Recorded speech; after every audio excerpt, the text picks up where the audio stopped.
ඔයාලට සුබ දවසක් කියලා ප්‍රාර්ථනා කරනවා.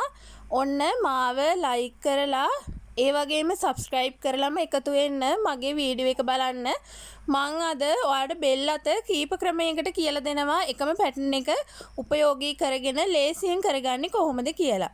මම මේ මූලික අත මුලින්ම ඔයාලට මේ වේගය වැඩි කරලා දාලා තියෙන්නේ මූලික අත උපයෝගී කරගෙන තමයි බෙල් අත නිර්මාණය කරගන්නේ. ඉතින් මේක ඔයාලා මගේ අනික් වීඩියෝ බැලුවොත් මම දාලා තියෙනවා ඔයාලට මම මේ වීඩියෝ එකේ අන්තිමට ඩිස්ක්‍රිප්ෂන් එකේ දාලා තියන්නම් අනික් වීඩියෝ දෙකම ඔයාලා මූලික අත නිර්මාණය කරගන්න දන්නේ නැත්නම් ඒකෙන් බලන්න. ඔන්න මම දැන් මේ මූලික අත නිර්මාණය කරගෙන ඉවරයි. දැන් මම හදන්නේ බෙල් අත නිර්මාණය කරගන්න. මේ බෙල් අත නිර්මාණය කරගද්දි මම මේ ඔයාලට පෙන්නන්නේ බෙල් අත උඩින් රැලි හිටින විදිහට යටින් බෙල් විදිහට හදාගන්න විදිහ තමයි. මේ විදිහට ඉහළින් අඟල් 3යි ඉදිරියෙන් අඟල් 3යි ලකුණු කරලා නව අත්කට හැඩය ඇඳ ගන්න ඕනි. මේ විදිහට අත්කට හැඩය ඇඳගෙන ඔයාලා මේ වගේ මෙතන යට දෙවනි රේඛාවයි මේ යට රේඛා දෙකයි මාක් කරලා තියාගන්න එකම ප්‍රමාණයට. ඒ කියන්නේ උඩ ලකුණු කරපු ප්‍රමාණයටම. ඊට පස්සේ මේ යටම රේඛාව මෙන්න මේ විදිහට බෙල් එකක හැඩය ඇඳ ගන්න විතරයි තියෙන්නේ.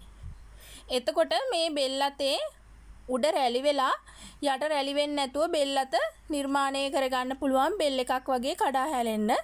මේ බෙල් අත නිර්මාණය කරද්දී ටිකක් කඩා හැලෙන රෙද්දකින් නිර්මාණය කරගන්නවා නම් ලස්සනටම හිටිනවා. ඉතින් මේ විදිහට මෙතන මේ අඟල් එකක් තමයි අපි පහලට කරන්නේ. අර අපි අග වාටිය නමල මහන තැන තියෙනවනේ අන්න එතනින් තමයි නිර්මාණය කරගන්න ඕනි. ඔයාලට ඊට උඩ තියෙන රේඛාවේ ලකුණු කරපු තැනිනුත් මේ විදිහටම බෙල් අතේ හැඩය ඇඳලා නිර්මාණය කරගන්න පුළුවන්. මම දැන් ඔයාලට ඊළඟට කියලා දෙන්නම් මේ අතේම අපි සාමාන්‍ය විදිහට බෙල් අත කොහොමද නිර්මාණය කරගන්නේ කියලා. ඇඳපු බෙල් අත දිගේ දැන් කපා ගන්නවා. කපාගෙන ඉවර වෙලා මම ඔයාලට පෙන්නන්නම් අනිත් බෙල් අත නිර්මාණය කරගන්නේ කොහොමද කියලා. මේ විදිහට තියෙන මේ පතරමේ ඔයාලට පේනවනේ මම මුලින්ම මූලික අත ඇඳ නිල් පාටින් අන්නේ මූලික අත තියෙන්න යටින් බෙල් කරගන්න තමයි හදන්නේ. එතකොට උඩ රැලිවීමක් වෙන්නේ නැහැ. යට රැලිවීමක් වෙන්නෙත් නැහැ. නිකම්ම නෝමල්ම බෙල් අත. මෙන්න මෙතන තියෙනවානේ. මෙන්න මෙතන ඉඳලා අර අතන මේ විදිහට කෙලවරට මේ අතේ හැඩය ඇඳගත්ත තැන කෙලවරට ඇඳ ගන්න. මේ විදිහටත් ඔයාලට බෙල් අත නිර්මාණය කරගන්න පුළුවන්. ඊට පස්සේ මේ උඩ තියෙනවනේ. උඩ ඉර අන්නේ එතන ඉඳලත් මේ හැඩේ එතෙන්ට ඇඳ ගන්න.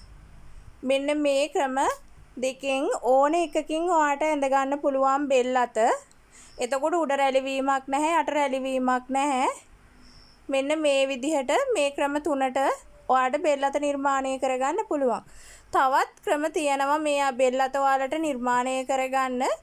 ඉතින් අද මම ඔයාලට මේ වීඩියෝ එකේදී අරන් ආවේ සරල විදිහට බෙල් අත මූලික අත උපයෝගී කරගෙන ලේසියෙන්ම පහසුවෙන්ම ඇඳ ගන්න විදිහ.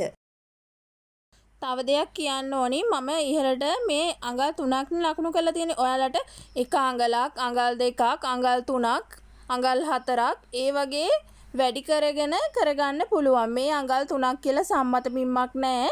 ඔයාලට කැමති ප්‍රමාණයක් ඉහළට ඔසව ගන්නත් පුළුවන්. ඉදිරියට ඔයාලට බෙල් අත නිර්මාණය කරන්න කැමති ප්‍රමාණයක් ගන්නත් පුළුවන්. ඉතින් ඒක තමයි කියන්න ඕන උනේ. ඉතින් ඔයාලත් අද මගේ වීඩියෝ එක බැලුවා නම් මාව අනිවාර්යයෙන්ම ලයික් කරන්න, කමෙන්ට් එකක් දාන්න. ඒ වගේම මගේ වීඩියෝ එක කොහොමද කියලා ඔයාලට අදහස් දක්වන්න පුළුවන්. ඉස්සරහට මොන වගේ වීඩියෝ අරන් එන්න ඕනද කියලාත් අදහස් දක්වන්න පුළුවන්. ඉතින් මේ වීඩියෝ එක අද ඔයාලා බලලා මොනවා හරි දෙයක් ඉගෙන ගත්තා නම් අන්න ඒ දේ තමයි අද මම බලාපොරොත්තු වුනේ. එහෙනම් ඔයාලට මං ආයෙත් මේ වගේ වැදගත් වීඩියෝ අරන් එන්නම්. මතක ඇතුව මාව ලයික් කරලා සබ්ස්ක්‍රයිබ් කරලා කමෙන්ට් කරලා ෂෙයා කරගෙන යන්න. මගේ වීඩියෝ නරඹන ඔයාට ගොඩක් ස්තුතියි.